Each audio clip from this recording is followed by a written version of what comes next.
Good morning friends. आज BPSC के topic को आगे बढ़ाते हुए बीपीएससी के इंटरव्यू की चर्चा हम लोग करेंगे। जैसे कि मैंने प्रीलिम्स और मेंस के बारे में आपको बताया था, बीपीएससी की तैयारी के बारे में अगर हम चर्चा करें तो एक वीडियो या 2 वीडियो या 3 वीडियो काफ़ी नहीं होते हैं। मार्गदर्शक के रूप में कहा जा सकता है कि इसमें आपको कई तरीके से चीज़ों को सुनना पड़ता है, समझना पड़ता है और लिखने की प्रैक्टिस करनी पड़ती है। जहाँ तक इंटरव्यू की चर्चा हम लोग करेंगे, इंटरव्यू की तैयारी को लेकर बहुत सारे लोग ये सोचते हैं कि मेंस देने के बाद इंटरव्यू की तैयारी की जा सकती है, लेकिन पर्सनली ये मेरा मानना है। और ख़ासकर इंटरव्यू के बारे में आपको बता दें कि इंटरव्यू जो होता है वो किसी भी व्यक्ति का नॉलेज टेस्ट नहीं होता है, आपके ज्ञान का टेस्ट नहीं होता है, और आपका व्यक्तित्व जो है वो 1 या 2 दिनों में निखर नहीं सकता। आपका व्यक्तित्व का जो टेस्ट है वो इंटरव्यू कहलाता है। तो आप ऑब्वियस आपका जो व्यक्तित्व है वो 1 या 2 दिनों में आप चाहिएगा कि सामने आ जाए या किसी भी तरह से परिवर्तित हो जाए, तो ये थोड़ा सा मुश्किल होता है किसी भी स्टूडेंट के लिए। इंटरव्यू की तैयारी आपकी पर्सनालिटी टेस्ट होती है, और पर्सनालिटी टेस्ट जो होता है वो आप अपने जीवन के अनुभवों के साथ सीखते जाते हैं। हाँ, उसमें कुछ पॉलिश आप कर सकते हैं, कुछ चीज़ें उसमें परिवर्तित कर सकते हैं, लेकिन वो पॉलिश जो होता है कहीं ना कहीं फिर से आपको दिखाई देता है। तो इसलिए जो व्यक्ति होता है उसका व्यक्तिगत जो विचार होते हैं वो कहीं ना कहीं नज़र आता है इंटरव्यू में। तो ये सारी चीज़ें ही आपको इंटरव्यू में कमांड करनी पड़ती है, और उसके लिए एक लंबी प्रैक्टिस की जाती है। बहुत सारे कोचिंग संस्थाएं जो हैं वो आपको मॉक इंटरव्यू की प्रैक्टिस करवाते हैं। मीन्स मेंस निकलने के बाद मॉक इंटरव्यू होता है। मॉक इंटरव्यू ऐसा ही तैयारी है जिस तरह के इंटरव्यू बोर्ड में आपके क्वेश्चन पूछे जाते हैं या पूछे जा सकते हैं। मैं यहाँ पर 2-3 टॉपिक्स को लेकर इंटरव्यू के बारे में बताऊँगा। पहला चीज़ है आपकी पर्सनालिटी, दूसरा चीज़ आपकी बॉडी लैंग्वेज, तीसरा चीज़ है आपकी भाषा, और चौथा चीज़ है आपकी पोशाक को लेकर। सबसे पहले मैं पोशाक की चर्चा कर लूँ कि बहुत सारे स्टूडेंट के अंदर ये होता है कि किस तरह के कपड़े इंटरव्यू के दिन पहनने चाहिए। जनरली हमारे दिमाग में ये होता है कि इंटरव्यू अगर हमारा है तो एक अच्छा कोट पैंट या फिर टाई उस तरह का पहने और देन इंटरव्यू के लिए जाएं। इंटरव्यू में आप जनरली वो कपड़ा पहने जो आप पहले से पहन चुके हैं। मीन्स बिल्कुल नया कपड़ा तो यूज नहीं करना चाहिए। नए कपड़े को आप अचानक पहनते हैं तो उसमें अगर किसी तरह का कोई प्रॉब्लम होता है तो आपको अनकंफर्टेबल फील होता है या आप उसमें आरामदायक फील नहीं करते हैं। तो ऐसे कपड़े यूज़ करना चाहिए जो आप 1-2 बार यूज़ कर चुके हैं, पहन चुके हैं, और देन वो उसमें आप अपने बॉडी को या अपने शरीर को आरामदायक की अवस्था में या कंफर्टेबल महसूस करते हैं। गर्मी के सीज़न में ज़रूरी नहीं है कि आप टाई लगा कर जाएँ। ऐसा कोई फंडामेंटल नहीं होता कि आप टाई लगा के जाइएगा, कोट पहन के जाइएगा तभी आपके इंटरव्यू फेस होते हैं। ऐसा कहीं कुछ नहीं है। आप बिना टाई के भी इंटरव्यू फेस कर सकते हैं। अगर गर्मी का सीज़न है तो ऑब्वियस टाई अवॉइड करना चाहिए, और लगा के जाते हैं तो ठीक है, उसके लिए ओके है। लेकिन हाँ, चूँकि आपसे जब क्वेश्चन पूछे जाएंगे तो कहीं ये भी क्वेश्चन आ सकता है कि इतनी गर्मी में आपने टाई क्यों पहन रखा है। चूँकि इंटरव्यू है तो क्वेश्चन कहीं से भी पूछे जा सकते हैं, और आपके व्यक्तिगत टेस्ट को लिया जा रहा है तो गर्मी में टाई पहनने का मतलब नहीं समझ में आता है। चूँकि आपने जीवन भर में कभी टाई पहना नहीं है स्टूडेंट लाइफ में। सीबीएसई बोर्ड के स्टूडेंट या इंग्लिश मीडियम के बच्चे पहनते भी हैं, तो बिहार बोर्ड और जनरली स्टेट बोर्ड के बच्चे जो होते हैं टाई या तो शादी में ही नसीब होता है या फिर किसी इंटरव्यू में ही नसीब होता है। तो उस तरह से आप कंफर्ट उसमें नहीं महसूस कर सकते, अपनी पर्सनालिटी को दबा देते हैं। ठंडे के मौसम में आप टाई पहन सकते हैं, लेकिन हाँ, टाई के साथ भी वही नियम लागू होता है कि आपकी जो टाई इन द सेंस जो बांधते हैं वो कम से कम सॉफ्ट होना चाहिए। इतना टाइट नहीं होना चाहिए कि आपकी आवाज़ को प्रॉब्लम हो जाए, या फिर इस तरह का नहीं होना चाहिए कि आपको गर्दन हिलाने में प्रॉब्लम हो। ठीक है, कपड़े प्लेन पहनिए, ऐसे कपड़े पहनिए जो कॉटन हो, प्लेन पहने, जिससे कि बहुत ज़्यादा चेक शर्ट भी यूज आप कर सकते हैं, लेकिन जनरली अगर प्लेन कपड़े हैं तो उसका एक अलग प्रभाव जाता है। आप किस कलर के कपड़े पहने ये भी बहुत मायने रखता है। तो इंटरव्यू के लिए ऑब्वियस रेड कलर के कपड़े तो अवॉइड करना चाहिए, ब्लैक कलर के कपड़े अवॉइड करना चाहिए, बिल्कुल नहीं पहनना चाहिए। येलो कलर के कपड़े भी आप यूज़ नहीं कर सकते हैं। वैसे आपकी अपनी मेंटलिटी है, आप उसको यूज करना चाहें, आप पर सूट करता है, आपकी पर्सनालिटी है। लेकिन जहाँ तक ये ऐसे कलर हैं वो थोड़ा सा ऐसे सिंबल को दिखाते हैं जो तड़क भड़क, जिसको हम लोग बोलते हैं ना कि मिथुन चक्रवर्ती का स्टाइल या गोविंदा का स्टाइल के कलर के कपड़े हो जाते हैं। आपकी पर्सनालिटी के लिए जो सूट करे, जो कलर सूट करे जनरली, उस तरह के कपड़े पहनिए और हल्के कलर के कपड़े आप यूज कर सकते हैं। तो हल्के कलर में स्काई ब्लू या ब्लू कलर जो भी है, जो बहुत ज़्यादा चमकीला नहीं हो और आपको डिस्टर्ब नहीं करे, मीन्स आपके शरीर पर अगर कपड़ा है तो आपको डिस्टर्ब नहीं करे। तो ये बहुत ज़्यादा इंपॉर्टेंट है आपके कपड़ों को लेकर, ठीक है। दूसरी बात है कि जब आप इंटरव्यू बोर्ड के सामने जाते हैं तो वहाँ पर ऑलरेडी 5 मेंबर होते हैं और वो 10 आँखें आपका इंतज़ार कर रही होती है। तो 10 आँखें आपको अलग अलग तरीके से सवाल पूछते हैं। सवाल जब पूछा जाता है तो आपका रिप्लाई का तरीका क्या होना चाहिए और किस तरह के बॉडी लैंग्वेज होना चाहिए, ये बहुत कुछ निर्भर करता है आप पर, और ये अचानक आप डेवलप नहीं कर सकते हैं, क्योंकि वो ऐसे टेक्निक का प्रयोग करते हैं, साइकोलॉजिकल टेक्निक जिसको हम कह सकते हैं, जिसमें आपके अंदर की बुराई को निकालना चाहते हैं, आपके विश्लेषण क्षमता को देखना चाहते हैं। इंटरव्यू मीन्स आपके विश्लेषण क्षमता क्या है, आप किसी टॉपिक को, किसी विषय को कितनी अच्छी तरह से पेश कर सकते हैं, समस्या को हल कर सकते हैं और कितनी अच्छी तरह से उसको समझा सकते हैं, कितने शांत दिमाग से आप किसी प्रश्नों के उत्तर दे पाते हैं। ये सारी चीज़ें जो है बहुत कुछ आप पर निर्भर करता है। इंटरव्यू बोर्ड जो शुरुआत होता है वो कभी नहीं चाहता है कि स्टूडेंट नहीं आए, हमेशा उनका प्रयास होता है कि जो बच्चा आया उनके सामने है, जो स्टूडेंट उनके सामने है, उसका सिलेक्शन हो।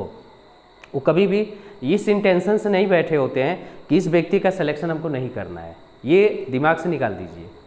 तो आपको भी वो लेना चाहते हैं, लेकिन अब सवाल ये है कि आपका आंसर का जो तरीका है या आपका जो व्यक्तिगत चीज़ें हैं वो किस तरह से आप रख पाते हैं। जैसे अगर आपका नाम कुछ टिपिकल है तो आपके नाम से ये स्टार्टिंग होते हैं क्वेश्चंस, पूरा बायोडेटा जो होता है उनके सामने होता है आपका, और आपका नाम कुछ ऐसा है या सिंपल नाम भी है तो वहीं से वो लोग शुरू करते हैं। सपोज आपके कोई ऐसे नाम है जिसके परिभाषी शब्द हो सकते हैं, इंग्लिश में हो सकते हैं, या जिसका अर्थ कुछ ऐसा हो जो समझ में नहीं आए, यूनिक नेम हो, तो वैसे नाम से ही आपके क्वेश्चन से स्टार्ट हो जाएंगे। आपके पिताजी क्या करते हैं, ये सारा चीज़ें वहाँ लिखी होती है, इसके बाद भी वहाँ पर पूछे जाती हैं क्वेश्चन आपसे। अगर आप किसी चीज़ की तैयारी पहले कर रहे थे और वो चीज़ को छोड़कर दूसरी चीज़ में आए, बीपीएससी की तरफ आए, कमीशन की तरफ आए, तो वहाँ भी क्वेश्चन आपके बनते हैं। ये सिंपल चीज़ है, ये आप बिल्कुल इसके बारे में क्रॉस क्वेश्चंस और तैयारी करके जाइए। अगर आप बोलिएगा कि हम रेलवे में लगे हुए थे और बाद में हम बीपीएससी की तरफ आ गए, तो यहाँ क्रॉस क्वेश्चन भरे पड़े हैं आपके लिए। रेलवे की जॉब क्यों छोड़ दिए, क्या कठिनाइयाँ थी, रेलवे बीपीएससी से किस तरह से अलग है, एसएससी बीपीएससी से क्यों अलग है, क्या आपको वहाँ जॉब सेटिस्फैक्शन या आपको संतुष्टि नहीं थी नौकरी को लेकर, ये सारी चीज़ें हैं। तो यहाँ आपको डिसाइड करना है कि आपका आंसर क्या होना चाहिए, और बी प्रैक्टिकल, मतलब व्यवहारिक रूप से जो आप जवाब दे पाएँ वो ज़्यादा बेटर माना जाता है। बनावटी जवाब हमेशा पकड़ा जाता है। ये हम कह सकते हैं कि बीपीएससी हमने सेलेक्ट किया क्योंकि हमको समाज सेवा करना है, तो समाज सेवा के लिए और भी जॉब है, देन क्रॉस वही करना है। तो इस तरह के आंसर देते समय हमेशा प्रैक्टिकल चीज़ों को समझना चाहिए और आप अपने बेस्ट आंसर को वहाँ रखिए।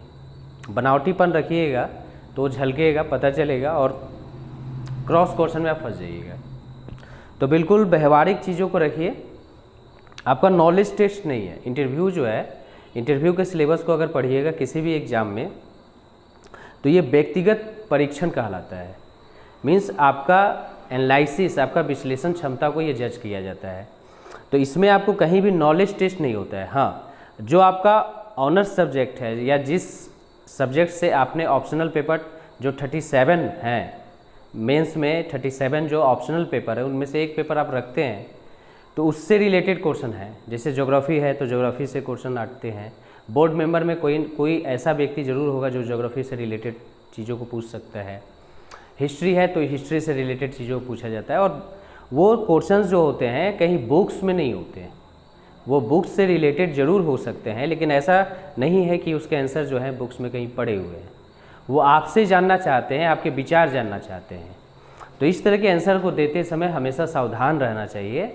और नॉलेज टेस्ट में अगर थोड़ा सा भी चूक गए, क्योंकि बीपीएससी का जो इंटरव्यू होता है 120 का होता है, तो 900 उधर और 120, 900 का मेंस आप करते हैं और 120 का आप इंटरव्यू कर रहे हैं, तो ये 1020 मतलब 1020 का टोटल आपके पास स्कोरिंग होता है। और ये फाइनल सिलेक्शन, जैसे मैंने पहले भी बोला था कि मेंस जो होता है आपको तय कर लेता है कि आप जा रहे हैं इंटरव्यू के लिए, या मेंस ही तय कर देता है कि आपको पोस्ट मिलने वाला है।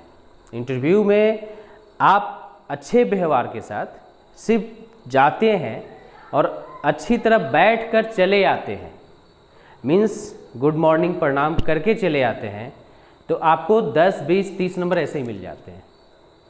अब हाँ, उनके साथ आर्गुमेंट कर लीजिएगा, उनके साथ बहस कर लीजिएगा, किसी ऐसे टॉपिक को पकड़ लीजिएगा जो वो सुनना चाहते थे और आप सुनाना शुरू कर देते हैं। तो ये ध्यान में रखिए कि अगर वो किसी टॉपिक को आपसे पूछ रहे हैं तो उसके पीछे इंटेंशन उनका क्या है, वो आपका इंटरव्यू ले रहे हैं। तो उस कंडीशन में आपको ये ध्यान रखना है कि आपका आंसर जो हो किस तरह से हो। जैसे आप सिवान ज़िला से बिलोंग करते हैं तो मोस्टली इंटरव्यू में सिवान ज़िला से रिलेटेड चीज़ों को पूछा गया है। शहाबुद्दीन के बारे में पूछा गया है, सिवान का इतिहास पूछा गया है, बौद्ध से रिलेटेड चीज़ें सिवान से संबंधित हैं क्या, ऐसे क्वेश्चन उठाए गए हैं। तो इन चीज़ों को क्या हमने कभी पढ़ा है, जिस ज़िला से हम बिलोंग करते हैं, या अपने गांव की भौगोलिक स्थिति को अगर हम समझ रहे हैं, अपने शहर के भौगोलिक स्थिति को क्या समझ रहे हैं, तो ये सारे क्वेश्चन जो होते हैं वहीं से आते हैं। आप बिहार से बिलोंग करते हैं और हायर एग्ज़ाम के लिए जाते हैं तो स्टेट लेवल के क्वेश्चंस जो है आपसे पूछे जाएंगे, बिहार की समस्याएं पूछी जा सकती हैं। या आप सिवान से हैं या किसी अन्य ज़िलों से हैं तो आप उस ज़िले से संबंधित समस्याओं को पूछा जाता है। अगर बाढ़ आ रहा है तो क्यों आता है, समाधान बताइए। और या लॉ एंड ऑर्डर की समस्या है या उस तरह की कोई समस्या है तो क्यों होता है, उसके समाधान क्या हो सकते हैं। एक अधिकारी की जो सोच होती है, मीन्स जो वो चाहते हैं, इन द सेंस इसको दूसरे शब्दों में कहा जाए तो गधों में से घोड़े को चुनना। तो घोड़े को सिलेक्शन वो कैसे करेंगे, ये उनका जजमेंट होता है, ये उनका तरीका होता है। और वो आपको कई तरीके से क्रॉस क्वेश्चन करते हैं। आंसर देते समय आप अगर एक व्यक्ति को जवाब दे रहे हैं, इंटरव्यू में अगर 5 व्यक्ति बैठे हुए हैं तो उसमें हेड ऑफ द मेंबर होता है जिसके नाम से बोर्ड का नाम जाना जाता है। और अगर किसी व्यक्ति ने आपके से क्वेश्चन पूछा, आप उसका आंसर दे रहे हैं और देन बीच में अगर क्रॉस क्वेश्चन आते हैं तो आप उस व्यक्ति के आंसर को देते हुए चुप नहीं होइए। अगर चुप होते हैं तो ज़रूर इस बात के लिए ध्यान रखिए कि उस व्यक्ति को बोलिए कि सर 2 मिनट मैं इनके सवालों का जवाब दे, देन आपके सवाल को मैं टैकल करता हूँ या फिर मैं लूटता हूँ। और हो सकता है कि आपके आंसर देने में ही उसके क्रॉस क्वेश्चन के जवाब मिल जाए, तो उस व्यक्ति का जो क्वेश्चन था वो भी आप दे दीजिएगा। पता चलता है जनरली ये मेरे दिमाग में हुआ कि उनका सवाल हम जवाब दे रहे थे और देन पता चला कि क्रॉस क्वेश्चन आया, हमने उनके सवाल आंसर देना बंद कर दिया और देन इनके क्वेश्चन का आंसर देना शुरू कर दिया। इस तरह की चीज़ें जो होती हैं आपके लिए निगेटिव होता है, ये आप कभी नहीं कर सकते इंटरव्यू में। आप आंसर को पूरा कीजिए। अब सवाल ये है कि क्या सभी सवालों के जवाब देने पड़ते हैं? जी नहीं, ऐसा कहीं नहीं है। इंटरव्यू में कभी भी ये नहीं होता है कि आप 100% आंसर जानते हैं। जो आंसर आप नहीं जानते हैं बिल्कुल ईमानदारी से बोलिए कि सर इसके बारे में मैंने कभी नहीं सुना है या मैं जानता ही नहीं। और जिसके बारे में आप बिल्कुल हल्का जानते हैं, थोड़ा सा जानते हैं, तो आप इस बात को क्लियर कीजिए कि सर मैंने इनके बारे में थोड़ा सा सुना है, अगर आपकी अनुमति हो तो मैं इसे कहूँ या मैं इसे बताऊँ। कभी भी उस व्यक्ति को कहानी बनाने की ज़रूरत नहीं है, कहानी सुनाने की ज़रूरत नहीं है, क्योंकि वो जो बैठा हुआ व्यक्ति आपके सामने है वो अपने सर्विस का 25 साल, 15 साल, 10 साल कर चुका है और उसके पास काफ़ी अनुभव है नॉलेज के मामले में भी। तो अब इस तरह की कहानी उस व्यक्ति को सुनाने की ज़रूरत नहीं है कि आप कुछ कह रहे हैं और आपको लग रहा है कि आप जो कह रहे हैं वही सही है और वो जो व्यक्ति सुन रहा है वही सही है। ऐसा कहीं नहीं होता है। इन सारी चीज़ों को समझने की ज़रूरत है इंटरव्यू के रूप में। साथ ही साथ कुछ चीज़ें और भी ध्यान रखने होते हैं, जैसे कि कुछ मिथक प्रश्न होते हैं जो स्टूडेंट के लाइफ से गुजरते रहते हैं। आप यूट्यूब से जुड़े हैं या बहुत सारे चैनल से, न्यूज़पेपर से जुड़े होते हैं, तो ये IAS का सवाल है, ये BPSC का सवाल है, ऐसे करके बहुत सारे वीडियो आ रहे हैं। कभी भी मिथक सवाल के पीछे मत जाइए। जो पीसीएस का लेवल होता है, स्टेट सर्विसेज या यूपीएससी का जो लेवल होता है, वो काफ़ी रिनाउंड सर्विस, एक तरह से आप रॉयल सर्विस की तरफ जा रहे हैं। एक ऐसी सेवा जो देश की सर्वोच्च सेवा में आती है या स्टेट की सर्वोच्च सेवा में है। तो कभी भी इस तरह के सवाल नहीं पूछे जाते जो उटपटांग होते हैं, कभी भी उस तरह के सवाल नहीं पूछे जाते हैं जहां लोग ये मजाकी लहजे में उसको कहते हैं और सुनाते हैं। उस तरह के सवाल बस उस वीडियो तक ही सीमित रहने दीजिए और उस तरह की तैयारी या उस तरह की चीज़ें नहीं होनी चाहिए। मैच्योरिटी के साथ सब्जेक्ट रिलेटेड तैयारी कीजिए, देश की समस्याओं को समझिए, अंतर्राष्ट्रीय स्थिति को समझिए, जैसे तालिबान की समस्या है, करंट अफेयर्स के टॉपिक्स जनरली बहुत पूछे जाते हैं इंटरव्यू में और आपके विचार उस पर खासकर फोकस किए जाते हैं। आपके विचार क्या हैं, जैसे जस्ट अगर हम बात करें तालिबान की समस्या, अफगानिस्तान की जो समस्या है, तो इस चीज़ को अगर आप पूछा जा रहा है तो ऑब्वियस मेंस में भी पूछा गया और यहाँ भी अगर पूछा गया तो भारत के परिप्रेक्ष्य में ही पूछा जाएगा और आपकी उसमें विशेष राय जानना चाहेगा बोर्ड। तालिबान की समस्या क्या है, भारत पर उसका प्रभाव क्या होगा, और अगर आपको इस समस्या के समाधान की स्थिति में लाया जाए या आपको लगता है कि क्या इस समस्या का समाधान हम कर सकते हैं, तो कौन से रास्ते हैं जहां आप सुझाव दे सकते हैं। तो ये बिल्कुल वो चीज़ें हैं जहां आपको सोचना पड़ता है कि ये चीज़ें हम कैसे आंसर करते हैं। आप कुछ भी कह के वहाँ से नहीं निकल सकते हैं। तो इसके लिए डेप्थ नॉलेज होना चाहिए आपके पास तालिबान के बारे में या किसी करेंट टॉपिक्स को लेकर। इंटरव्यू की तैयारी जब आप कर रहे हैं तो बिल्कुल डेप्थ नॉलेज चाहिए। अब इसके लिए आप कम से कम 2 पेपर तो कंटिन्यू पढ़िए। अब आप इंग्लिश मीडियम के पेपर पढ़ सकते हैं या हिंदी मीडियम के पेपर पढ़ते हैं, वो आप पर निर्भर करते हैं। उसके एडिटोरियल पेज को जरूर पढ़िए, विचार उससे क्रिएट होते हैं। मैगजीन्स पढ़िए, मैगजीन्स में जो संपादकीय होता है या जो एस्से लेख होता है उसके विषय को पढ़िए। उसमें लोगों के विचार होते हैं लेकिन कई तरीके से वो आपको सीखने को और समझने को मदद करता है। तो उस विचार को आप रख सकते हैं बोर्ड के सामने और मॉडरेट विचार हमेशा रखिए। मतलब इंटरव्यू में हमेशा मध्यम मार्ग, क्योंकि हम लोग बिहार से बिलोंग करते हैं और मेरा ये मानना है कि बिहार में हमेशा बौद्ध का ही रास्ता सही माना जा सकता है। मीन्स जिंदगी का बेस्ट रास्ता जो है वो मध्यम मार्ग है। किसी भी आंसर को देते समय आप मध्यम मार्ग का रास्ता अपनाइए। अगर वो क्वेश्चंस आपको पसंद भी नहीं है, बहुत सारे क्वेश्चंस ऐसे पूछे जाएंगे जो आपको पसंद नहीं है, तो ये सोच के जाइए आप। इंटरव्यू ऐसा नहीं है कि जो क्वेश्चंस आपको पसंद है वही पूछे जाएंगे या आपके टेस्ट के ही चीज़ें पूछी जाएगी। ऐसे भी चीज़ें आती हैं और जनरली ऐसे ही चीज़ें आती हैं जो आपके टेस्ट के लिए नहीं होता है। तो उसको आप कैसे खा सकते हैं या इन द सेंस कैसे जवाब दे सकते हैं, ये आप पर निर्भर करता है और बेस्ट जवाब आपका वहाँ जाना चाहिए। तो वो मध्यम मार्ग है। नक्सलवाद की समस्या का हल कैसे हम कर सकते हैं, आपने जवाब दिया कि भाई हम मिलिट्री शासन का प्रयोग करेंगे या मिलिट्री का प्रयोग, ये सॉल्यूशन नहीं हो सकता। आपके आंसर में वो प्रशासनिक क्षमता दिखाई देनी चाहिए। अगर नक्सलवाद की समस्या का हल है तो साथ ही साथ रोजगार की वृद्धि की बात करेंगे, सामाजिक उत्थान की बात करेंगे, दलित उत्थान की बात करेंगे, आदिवासी उत्थान की बात करेंगे, सरकारी योजनाओं की चर्चा हम करेंगे जो सरकार ने किए हैं और जहाँ सफलता है उसको भी हम दिखाएंगे। हम सीधे ये नहीं बोल सकते हैं कि नहीं हम मिलिट्री पावर का यूज करके नक्सलवादियों को मार देंगे, आतंकवादियों को समाप्त कर देंगे। समस्या है तो आंसर का जो तरीका है वो भी मॉडरेट होना चाहिए। ये दोनों पर लागू होता है, ये मेंस में भी आपके लागू होते हैं, इंटरव्यू में भी लागू होता है। मीन्स आप किसी भी समस्या को सीधा डायरेक्ट टैकल नहीं कर सकते हैं। मतलब ऐसा लगता है कि नहीं बस इसी विचारधारा के साथ आगे बढ़ना है हमको, तो इंटरव्यू के लिए आप नहीं तैयार हो रहे हैं। मैंने पहले ही भी बोला कि इंटरव्यू के लिए आपको तैयार होने के लिए साल भर, 2 साल या एक जीवन लग जाता है। आपका व्यक्तिगत विकास जो होता है, जीवन भर आदमी ज़िंदगी जी लेता है लेकिन उसकी व्यक्तिगत विकास नहीं हो पाता है। इंटरव्यू वही है। इंटरव्यू में आप 2-4 दिन में तैयार नहीं होते हैं, आपके अंदर जो चीज़ें हैं वो बाहर दिखाई देती है। तो उस विचारधारा को भी कंट्रोल कीजिए और एक मॉडरेट विचारधारा बनाने का प्रयास कीजिए। पढ़िए, बहुत ज़्यादा पढ़ना पड़ता है। एकदम पागलपन जो होता है पढ़ाई का इंटरव्यू के लिए या मेंस के लिए वो चाहिए बीपीएससी के लिए। और जिस दिन आपके अंदर पागलपन है उस दिन आप मेंस के साथ साथ इंटरव्यू की भी तैयारी आप कर चुके हैं। साथ ही साथ बोलते समय शब्दों का विशेष चयन कीजिए। सवाल कभी कभी ये भी उठता है कि आंसर इंग्लिश में देने चाहिए कि हिंदी में देना चाहिए। तो ये तो निर्भर करता है आप पर कि क्वेश्चंस अगर इंग्लिश में पूछ रहे हैं और आपकी इंग्लिश अच्छी नहीं है तो अभी इस आंसर हिंदी में दीजिए, कोई उसमें परेशानी नहीं हो सकती है। बोर्ड को कोई परेशानी नहीं है, बीपीएससी को कोई परेशानी नहीं हो सकती है। अब यूपीएससी को भी कोई परेशानी नहीं हो सकती। ऐसा कहा जाता है, ऐसा एक दिमाग में बैठा दिया गया स्टूडेंट्स के कि इंग्लिश के बच्चे जो होते हैं ज़्यादा नॉलेजेबल होते हैं और वो ज़्यादा क्वालिफाई करते हैं इस तरह के एग्ज़ाम। ऐसा कहीं नहीं है।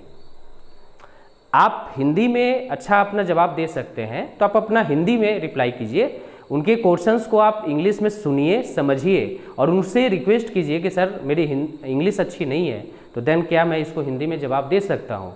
उनके आंसर को सुनिए कि हाँ आप दे सकते हैं, और उसके साथ अगर क्रॉस क्वेश्चन आते हैं तो उसको भी सुनिए। अगर वो बोलते हैं कि आपकी इंग्लिश अच्छी होनी चाहिए तो हाँ सर होनी चाहिए लेकिन है नहीं, मैं इसके लिए मदद आगे के दिनों में इस तैयारी कर सकता हूँ, मैं सीख सकता हूँ। दूसरे स्टेट अगर जा रहे हैं और वहाँ की भाषा है, बंगला भाषा है या दूसरे, तो आप बोलिए कि सर मैं यहाँ की रह कर सीख सकता हूँ, क्योंकि अब मुझे रहने का मौका नहीं मिला, मैं जब जॉब करूँगा तो मैं यहाँ रह सकता हूँ और उस समय मुझे ये भाषा बहुत प्रिय हो जाएगी, क्योंकि मुझे वैसे लोगों से मिलना जुलना पड़ेगा। तो ये आपका एक आंसर जो होता है वो सोबर होता है, मध्यम मार्ग वाला होता है, जिससे कि इंटरव्यू जो होता है आपका अच्छा जाता है। आप हिंदी में जवाब दीजिए, उस कहीं कॉन्फिडेंस लूज मत कीजिए, ऐसा कहीं नहीं दिमाग में बैठाइए कि इंग्लिश वाले ही आगे करते हैं। मिक्स चीज़ों का आप यूज कर सकते हैं। हिंदी में जवाब देते देते वर्ड जो टफ वर्ड हैं उसको इंग्लिश में आप यूज कर सकते हैं। ऐसा कहीं नहीं है कि आप हिंदी में जवाब दे रहे हैं तो बिल्कुल एकदम वैसे हिंदी को प्रयोग मिलाइए जिससे कि इंटरव्यू को ही पता नहीं चले उसके कि ये वो लोग क्या सुन रहे हैं और किस तरह की चीज़ें समझ रहे हैं। जैसे अपरिहार्य कारणों से मैं यहाँ नहीं कर पाया, या फिर मैं ये नहीं, अनिवार्य, ऐसे वर्ड हैं जो भारी भरकम वर्ड है हिंदी के, जिसको सुनकर ही थोड़ा सा अजीब लगता है। हिंदी के शब्द चयन करना चाहिए लेकिन एक ऐसे भाषा के रूप में जो कि हम उनको समझा पाएँ, क्योंकि आप वहाँ बैठे होते हैं उनको समझाने के लिए। तो ये बिल्कुल आपका व्यक्तिगत परीक्षण है, आप किस तरह से अपने बॉडी लैंग्वेज को यूज करते हैं, किस तरह से वहाँ बैठते हैं, किस तरह के कपड़े पहनते हैं और किस तरह से बातों को रिप्लाई करते हैं, ये सारी चीज़ इंटरव्यू में देखे जाते हैं।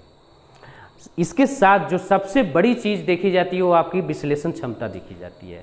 आप किसी क्वेश्चंस को किस तरह से टैकल करते हैं, उसका उत्तर किस तरह से देते हैं, और हमेशा अपने चेहरे का एक्सप्रेशन जो है वो एक हंसमुख तरीके से होना चाहिए। मीन्स ऐसा नहीं कि एग्रेसिव होकर आप किसी क्वेश्चंस को टैकल कर रहे हैं। आपके अपने विचार हो सकते हैं लेकिन वो अपने विचार घर छोड़ के आइए, वो इंटरव्यू रूम के लिए नहीं हो सकते हैं, वो दोस्तों के लिए हो सकते हैं, वो कहीं मीडिया में हो सकते हैं, कई और जगहों पर हो सकते हैं, लेकिन इंटरव्यू बोर्ड में वो नहीं चल सकते हैं। तो इस तरह के विचार को सीमित कीजिए और एक मॉडरेट विचार को डेवलप कीजिए। कभी भी वोमेन एजुकेशन के खिलाफ नहीं बोल सकते, गवर्नमेंट के खिलाफ नहीं बोल सकते, डेमोक्रेसी के खिलाफ नहीं बोल सकते, प्राइमरी एजुकेशन के खिलाफ नहीं बोल सकते हैं। तो ये आपको समझना पड़ेगा कि जिस सरकार के लिए आप जा रहे हैं, जिस सरकार के जॉब के लिए आप जा रहे हैं और उसी सरकार को गलिया रहे हैं, इन द सेंस डेमोक्रेसी को ही आप भला बुरा कर रहे हैं, बहुत बुराइयां हैं, तो क्यों लेगा आपका सिलेक्शन भैया? आपको डेमोक्रेसी सिस्टम में ही काम करना है। तो इस चीज़ को दिमाग से हटा दीजिए कि आप डेमोक्रेसी सिस्टम में जा रहे हैं और डेमोक्रेसी सिस्टम को ही आप गलत ठहरा रहे हैं। तो ये सारी चीज़ें आपको एक सही तरीके से समझना पड़ेगा। और जैसे मैंने बोला कि इंटरव्यू की तैयारी जो होती है वो कई मॉक इंटरव्यू के रूप में किए जाते हैं, कई तरह के क्वेश्चंस आते हैं, कई तरीके से सब्जेक्ट से रिलेटेड क्वेश्चन होते हैं। तो सारी चीज़ें एक वीडियो में बताना बहुत मुश्किल होता है, ठीक है। तो मेरे ख्याल से बीपीएससी को लेकर जो भी चीज़ें आपको दी गई, एक स्टार्टिंग आप कर सकते हैं, मतलब प्रीलिम्स, मेंस और इंटरव्यू। तो जो भी बच्चे हैं, चाहे वो ग्रामीण क्षेत्र के बच्चे हैं या फिर शहर में रहने वाले लोग हैं, बच्चे हैं, तो वो स्टार्ट तो कर ही सकते हैं। जिनको इनके बारे में जानकारी नहीं थी वो बिल्कुल एक स्टार्टिंग कर सकते हैं। और हम लोग का पर्सनली ये मानना है कि आपकी सफलता में ही हमारी सफलता छिपी हुई है, जो मैंने पहले भी कहा है।